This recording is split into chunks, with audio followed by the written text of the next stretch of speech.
फिर एक दिन भाभी ने कुछ ऐसा किया कि आयशा की माँ के कमरे से उसका सारा सामान उठाकर बाहर फेंक दिया, जिस पे आयशा को बहुत दर्द हुआ। उसे बहुत गुस्सा आया, और आए भी क्यों ना, उसकी वालिदा का जो सामान उनके कमरे में रखा हुआ था उसकी भाभी ने उसे बेगैरती से बाहर उठाकर फेंक दिया था। कोई भी लड़की हुई या कोई भी लड़का हुआ, ऐसा व्यवहार देखकर वो गुस्से में आ ही जाएगा। आयशा ने गुस्से से कहा, मेरी अम्मी का सामान फेंकने की हिम्मत कैसे हुई तुम्हारी। भाभी के साथ उसका बहुत लंबा चौड़ा झगड़ा हो गया। उसने भाभी से झगड़ा कर लिया और उनसे बहुत झगड़ने के बाद वो रोने लगी। इस झगड़े में आयशा कहने लगी, ये मेरा भी घर है, जितना भाई का हक है इतना ही मेरा है। रात को जब भाई घर आया तो आफिया ने, यानी कि भाई की बीवी ने, रोते रोते उसे सारा कहा सुना दिया। कहा कि तुम्हारी बहन हमें बर्बाद कर देगी। वह कह रही थी कि जायदाद उसे भी चाहिए, जायदाद में उसका भी हिस्सा है, मार्केट और घर सब कुछ चाहिए। बताओ आप, भला आप पागल हैं क्या जो इतना सब कुछ करते हैं।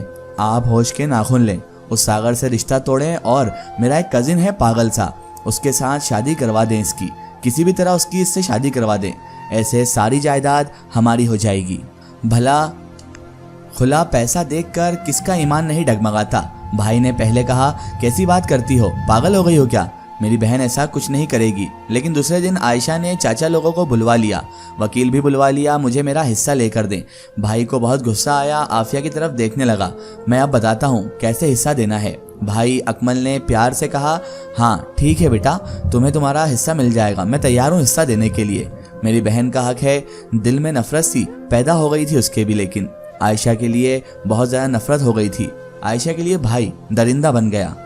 वकील ने कहा, 2 दिन तक मैं कागजात इकट्ठे कर लेता हूँ, पेपर्स रेडी करके ले आऊँगा, बंटवारे के सब। उसके बाद सब चले गए। कमरे में बैठी आफिया जहर उगलने लगी। देखा, मैंने कहा था ना, ये ज़रूर हमें बर्बाद करेगी। अकमल गाली देकर बोला, इसको तो मैं कल ठीक करता हूँ। दूसरे दिन भाई पुलिस स्टेशन गया, एक वकील से मशवरा किया। भाई जायदाद के लिए किसी भी दरिंदगी तक जा सकता था। वकील ने मशवरा दिया, अकमल साहब, याद है आपको 2 साल पहले एक केस आया था, वो लड़के को मेडिसिन देकर पागल किया गया था। हम वह मेडिसिन देकर आपकी बहन को पागल कर सकते हैं। अकमल शैतानी कहकहा लगाकर हंसने लगा। और वह कैदी 20 कत्ल कर चुका है, वह मुझे इस मेडिसिन के बारे में बताएगा। उसके बाद अकमल को उस मेडिसिन के बारे में भी पता चल गया।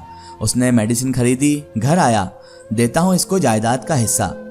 दिल में उसके शैतानी वसवसा था, शैतानी ख्याल था।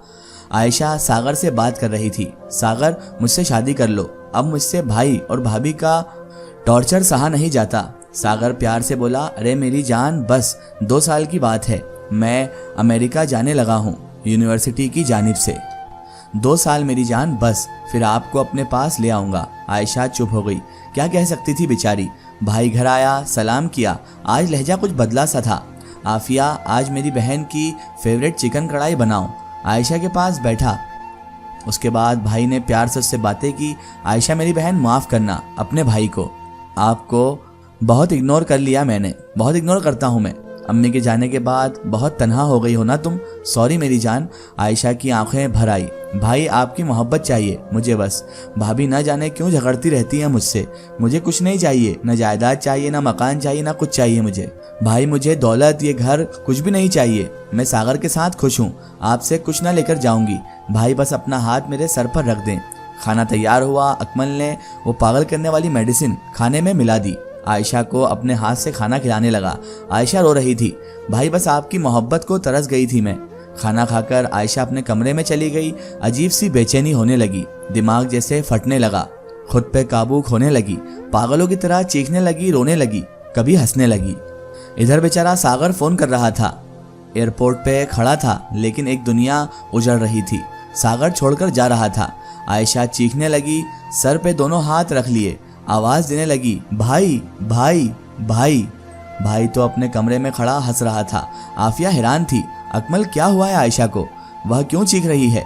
अकमल ने होंठ पे हाथ रखा, उसका जायदाद का हिस्सा चाहिए था ना, बस वही दे रहा हूँ। आफिया हैरत से, अकमल क्या है आप, क्या किया है आपने आखिर। अकमल आफिया की आंखों में देखने लगा। मेरी जान, इसे कहते हैं अपने हक के लिए जंग लड़ना, और कहते हैं ना, प्यार और जंग में सब कुछ जायज है। मैं तो अपनी बहन से प्यार भी करता हूँ और एक जंग भी जारी है। आयशा को पागलपन के दौरे पड़ रहे हैं। अब उसे पागलपन के दौरे पड़ने लगे हैं। इधर बेचारी आयशा को तो पता भी नहीं था उसके भाई ने उसके साथ क्या खिलवाड़ किया है, उसे क्या मिलाकर दे दिया है। बेचारी बाजू दीवार के साथ मारने लगी, चूड़ियां टूट गई थी, कलाइयों से खून बहने लगा, आंखें सुर्ख हो चुकी थी। वह प्यारी सी पलकें, वो बाकमाल आंखें आंसू बहा रही थी। 1 घंटे से मुसलसल कयामत के बाद बेहोश होकर बेचारी गिर गई।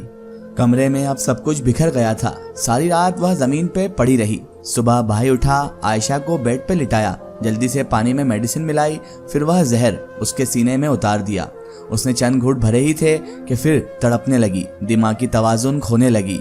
आफिया आयशा की तरफ देखकर बोली, ये कहीं मर तो नहीं जाएगी? सही बताओ अकमल, ये कौन सी दवा है? अकमल ने कहा, ना ना। अकमल सख्त लहजे में बोला, नहीं मरेगी, बस तू इसका ख्याल रखना। मैं कमरे को बाहर से लॉक लगाने लगा हूँ, और चाहे कुछ भी हो जाए दरवाजा नहीं खोलोगी तुम। अकमल ड्यूटी पे चला गया। आफिया हाल में बैठी हुई टीवी देख रही थी, आराम से बैठकर टीवी देख रही थी, और बेचारी जो आयशा थी वो कमरे में अपना दिमागी तवाजुन खोते जा रही थी। दिन के 12 बज रहे थे। आयशा को होश आया, जिस्म में जान नहीं थी, दर्द से बुरा हाल था। आहिस्ता से बोली, अम्मी जान आ जाओ। सागर को गए 2 दिन हो गए थे। सागर ने कॉल की, मोबाइल की घंटी बजने लगी। मोबाइल बेड पे पड़ा हुआ था तो बैटरी बिल्कुल खत्म हो चुकी थी। सागर गुस्से में था, हद हो गई आयशा, कब से फोन कर रहा हूँ, क्यों कॉल अटेंड नहीं कर रही हो तुम? आयशा फोन तक पहुंचना चाहती थी, लेकिन हिलने की भी ताकत नहीं थी। कुछ होश था, कुछ मदहोश थी। थोड़ी सी हिम्मत कर उठी। मोबाइल स्क्रीन पे लिखा आ रहा था, इनकमिंग कॉल माय लाइफ। सागर का फोन था। आहिस्ता से बोली, सागर। हाथ आगे बढ़ाया, जमीन पे गिर गई। मोबाइल फोन बंद हो गया। सागर नाराजगी में बोला, अब मैं भी कॉल नहीं करूंगा, खुद जब कॉल करेगी तो बात करूंगा। भूख प्यास से निढाल हो चुकी थी, सफेद चेहरा पीला पड़ चुका था। आवाज देने लगी, भाभी पानी दे दो, भाभी अल्लाह के वास्ते मुझे कोई 1 घूंट पानी दे दो। शाम हो गई, कल वकील आने वाला था। मेडिसिन जहर की तरह खून में शामिल हो चुकी थी। मेडिसिन अपना असर दिखाने लगी। शाम को अकमल कमरे में दाखिल हुआ।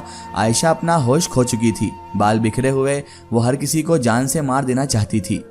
हर दिखाई देने वाला शख्स इसे अपना दुश्मन लगने लगा। कभी जोर जोर से हंसने लगती, कभी डर कर सहम जाती। अकमल करीब हुआ, चाकू जो कमरे में पड़ा था उसके साथ अकमल पे हमला कर दिया। अकमल के सीने पे लगा था वो चाकू। खुशकिस्मती से जान बच गई। अस्पताल लेकर डॉक्टर ने देखा, ब्लड टेस्ट, शुगर टेस्ट जो कर सकते थे सब टेस्ट किए, लेकिन सब नॉर्मल आ रहे थे। एक डॉक्टर जो अकमल के साथ मिला हुआ था कहने लगा, मुझे लगता है आपकी बहन अपना जहनी तवाजुन खो चुकी है, हम इसे इलेक्ट्रिक शॉक देकर देख सकते हैं। कल आप मेरे प्राइवेट अस्पताल में आना, इसे ले आना। अभी फिल वक्त आप इसे घर ले जाएं और कोई भी इसके करीब ना जाए। हाय अपनों की मुनाफिकत। डबल MA किया हुआ शहजादी को पागल बना दिया। आयशा को व्हील चेयर पर बिठाया, घर ले गए, नींद की मेडिसिन दी। आयशा सो गई। दूसरे दिन वकील आया, साथ कुछ रिश्तेदार भी आए। सागर की माँ यानी आयशा की होने वाली सास भी आई। देखा आयशा बेहाल सी बेड पे लेटी हुई थी। अकमल पास बैठा रोने लगा। मेरी शहजादी सी बहन को खुदा जाने क्या हो गया, अचानक से ऐसी हालत हो गई। सागर की माँ तड़प गई, मेरी आयशा बच्ची को क्या हुआ है? आयशा देख तेरी खाला जान आई है बेटा, आंखें खोल। लेकिन बेचारी आयशा क्या जवाब देती और क्या कहती? उसे तो दिमागी तवाजुन ही नहीं था। उसे नहीं पता था कि उसका भाई उसका इतना जानी दुश्मन बन जाएगा कि उसका जहनी तवाजुन खोने के लिए वो उसे मेडिसिन जैसा जहर भी दे देगा। इसकी आगे की स्टोरी हम देखेंगे इसके अगले पार्ट में।